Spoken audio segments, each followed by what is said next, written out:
देवेंद्र फडणवीस आणि एकनाथ शिंदे आणि बाकी सगळ्या मंडळींची सभा झाली. आणि त्याच्यामध्ये देवेंद्र फडणवीस असं म्हणाले की राज ठाकरे जे गौतम अदानीबद्दल जे बोललेले आहेत, तर त्याच्यामध्ये मग त्यांनी टाटा, अंबानी आणि इतर सगळ्या उद्योगपतींचा पडतो. माझा विषय तिकडे आहे. म्हणजे उद्या तुमचं सिमेंट पासून, स्टील पासून, पोर्ट्स पासून, एअरपोर्ट पासून, विजेपासून या सगळ्या गोष्टींची मोनोपॉली ज्या वेळेला एका माणसाकडे यायला लागते, त्यावेळेला एखादा माणूस हा या देशाला वेठीस धरू शकतो.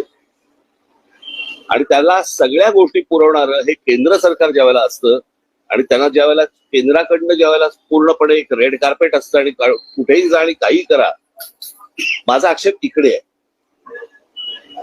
उद्या उद्योगधंदे वाढले, उद्योगपती वाढले, उद्योग आल्यानंतर इथे रोजगार निर्माण होतो. रोजगार निर्माण झाल्यावरती बाबा घरं उभी राहतात, मुलं मुली उभी राहतात, त्यांना नोकऱ्या मिळतात, त्यांचे संसार उभे राहतात. त्याच्यामुळे उद्योगाला विरोध आहे वगैरे हे असल्या मूर्खपणा माझा बोलण्यातनं नव्हता आणि नाही आणि येणारही नाही.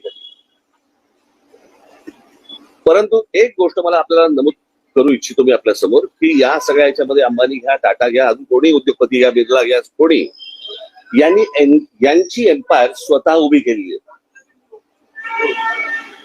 त्यांनी यांचे उद्योग स्वतः उभे केलेले आहेत. म्हणजे आज जर समजा तुम्ही विमानतळ ही जर समजा गोष्ट बघितली तर 7 का 8 विमानतळ आज गौतम अदानींना देण्यात आलेली आहेत केंद्र सरकारकडनं. आणि त्यातलं फक्त एक नवी मुंबईचं विमानतळ सोडलं तर एकही विमानतळ हे गौतम अदानींनी बांधलेलं नाही. ही दुसऱ्यांनी बांधलेली, दुसरे चालवत असलेली किंवा केंद्र सरकारच्या हातात असलेली ही सगळी विमानतळ आहेत. त्याच्यामुळे एक विमानतळ सोडलं तर दुसरं कोणतंही विमानतळ हे गौतम अदानींनी उभं केलेलं नाही. पोर्ट्स याच्यामध्ये एक मुंद्रा पोर्ट सोडलं तर जेवढी पोर्ट्स आता त्या गौतम अदानींच्या हातामध्ये आता आहेत त्यातलं एकही पोर्ट हे गौतम अदानींनी स्वतःहून उभं केलेलं पोर्ट नाही. ही दुसऱ्यांची पोर्ट्स होती, त्यांना गन पॉइंट वरती आणून त्यांच्याकडनं ही संपूर्णपणे पोर्ट्स विकत घेतलेली आहेत. ज्या व्यवसायामध्ये गौतम अदानी कधीही नव्हते, तो सिमेंटचा व्यवसाय ज्याच्यामध्ये ते कधीही नव्हते, याच्यामध्ये ते अल्ट्राटेक आणि अंबुजा आणि इतर ज्या काही कंपन्या आहेत या विकत घेऊन हा माणूस आज या क्षणाला 2 नंबरला सिमेंटच्या व्यवसायामध्ये गेलेला आहे. आज बिर्ला 1 नंबरला आहे, 2 नंबरला हा. गेल्या 10 वर्षामध्ये एक माणूस सिमेंटच्या व्यवसायामध्ये 2 नंबरला जातो, दुसऱ्यांचे व्यवसाय खेचून, दुसऱ्यांचे व्यवसाय हातामध्ये घेऊन.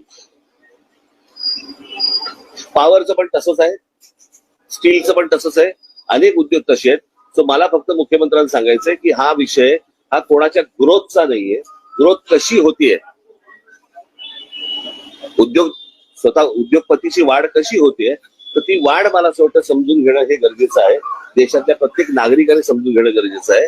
उद्या हा एकच माणूस या देशाला वेठीस धरू शकतो.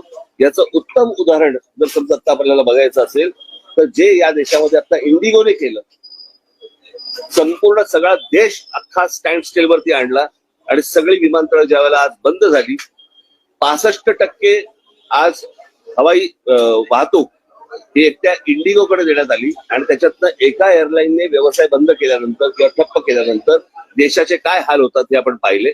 मला असं वाटतं हा धोका सर्वाधिक आहे आणि तो धोका मला असं वाटतं मुख्यमंत्र्यांनी समजून घेणं गरजेचं आहे किंवा त्यांना समजणं गरजेचं आहे, किंवा अर्थात समजलं असेल पण ते सांगतील तरी कोणाला.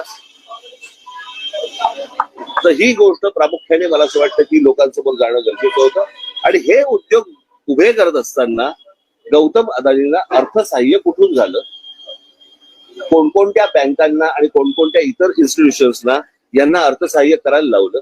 उद्या जर अशा प्रकारचं जर उद्या गोष्टी कोलॅप्स झाल्या तर नोकऱ्या जातील, देश बर्बाद होईल आणि हा एक दिवस देश ठप्प होईल.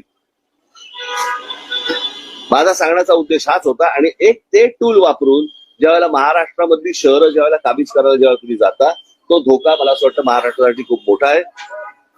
त्यावरतीच माझं भाष्य होतं, ते मला तुम्हाला फक्त सांगायचं. ठीक आहे, धन्यवाद. काही कारण वाटतं धन्यवाद.